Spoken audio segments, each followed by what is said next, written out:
Hi friends, we are going to be reading Danny Dollar Millionaire Extraordinaire, The Lemonade Escapade. So this is Danny and he has goals to be a millionaire. I am going to read the back of the book to you so you have a little bit more of an idea what it is about.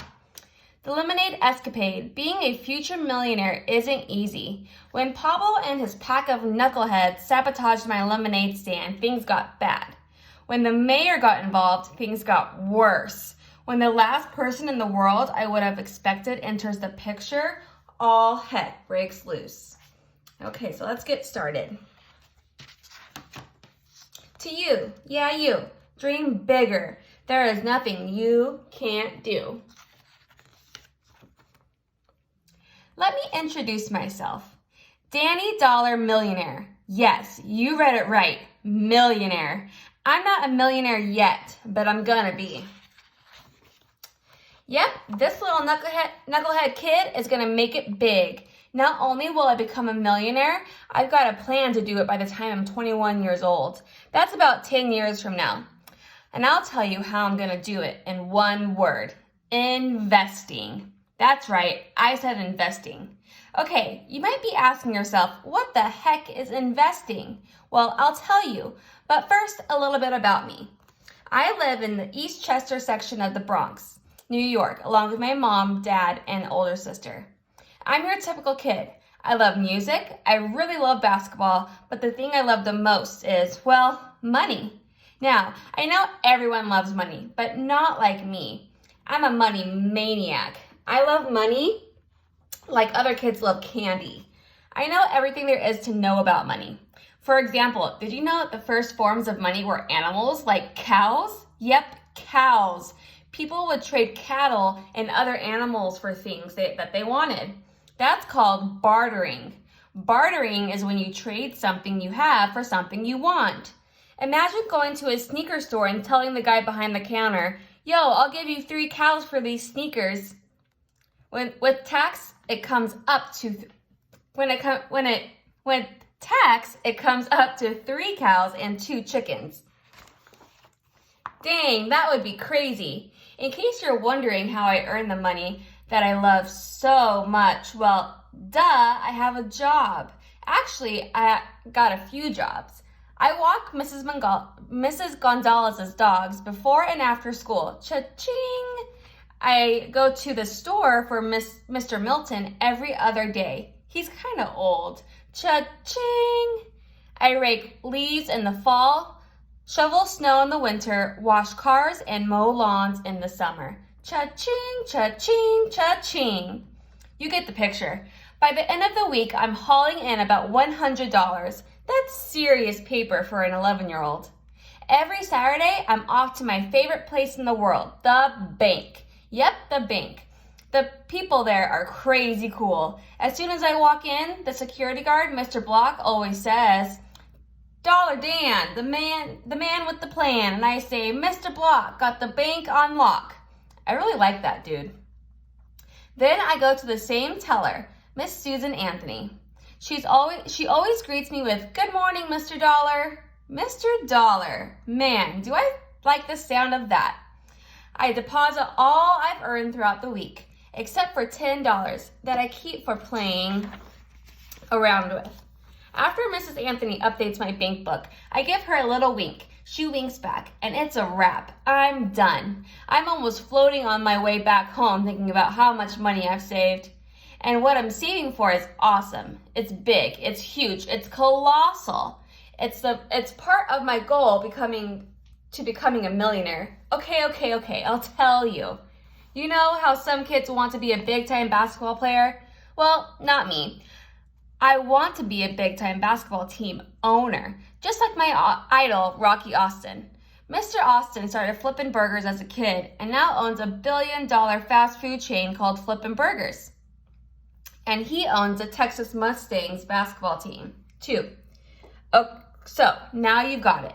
I want to own a basketball team. That's my dream. How am I going to get enough money to own a basketball team? I told you earlier, investing. Here's the plan, so pay attention. Investing means taking your money and buying something that will make more money, like a stock or bond. With stock, you pay money to a company and then you actually own a small part of that company. For example, the Yola-Cola company. They make my favorite soft drink. Let's say I own stock in Yola-Cola. When they make a lot of money, I get a piece. So the more stock I own, the bigger the piece I get. If Yola-Cola doesn't make money, I could lose some of the money I've invested. Sounds risky, I know.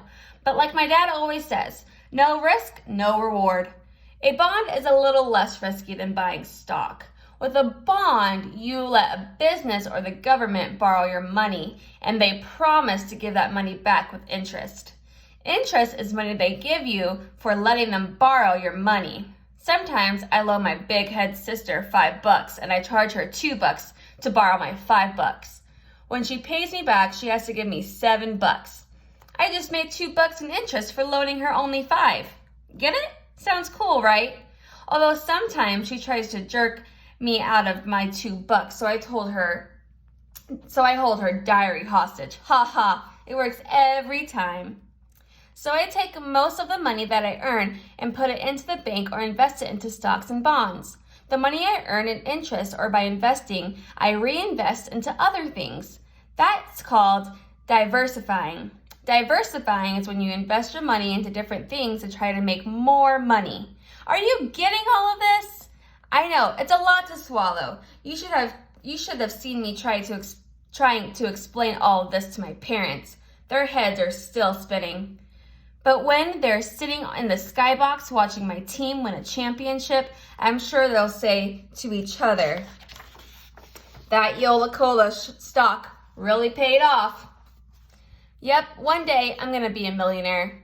I'll be a successful Wall Street investor who owns a professional basketball team, who gives to charities and helps those less fortunate, who conquers the global financial industry. I'm going to achieve all my goals and dreams. But being a future millionaire, isn't easy. There's a lot of responsibility that goes with being Dan the man. Responsibility and sacrifice. But until I become a millionaire, I've got poop to pick up. Let me explain. Just the other day, I was playing basketball with the guys when my alarm on my watch went off. It was 4 o'clock, and it was time for me to walk Mrs. Gonzalez's dogs. We were winning 30-20. The game was intense. The guys begged me not to go, but I made a promise to Mrs. Gonzalez that I would be on time. It was her bingo night, and she couldn't be late, so I couldn't be late. That meant leaving before the game was over. I had my friend Noogie take my place playing ball, which did not make the guys on my team happy. They called me a peanut head. Can you believe that? I would rather be called a peanut head than be called irresponsible. Because of Noogie, my team lost the game 30-40. After I left, they didn't score another point, and they called me a peanut head. When I got to Mrs. G's house, those dogs were bugging out. There are 3 of them, all Chihuahuas, Nina, Pinta, and Santa Maria. Walking them was a nightmare. First, Nina picked a fight with a huge pit bull. She was barking like the dog owed her money. The funny thing was that the pit bull backed down. You had to see it to believe it. Then Pinta had an accident on Pablo's new sneakers. Pablo is the neighborhood bully. He was furious and vowed he would get me back. I told him that it wasn't my fault. A dog's gotta do what a dog's gotta do. As I walked away, I shouted, "Pee you later!" Haha. He didn't like that at all. To make things worse, Santa Maria got loose and decided to chase pigeons. Then the pigeons decided to use her as target practice. Guess who had to give Santa Maria a bath? Yep, peanut head. Did I mention having to pick up their poop? Oh well, it was worth it. Mrs. G gave me $10 for walking her dogs, plus a $5 tip for washing Santa Maria. Cha-ching! That's $15 for about 1 hour work. Not bad, but that's nothing compared to the money I'll make with a lemonade stand that I've got planned. All right, friends, so that was the introduction to Danny Dollar Millionaire. I hope you enjoyed it.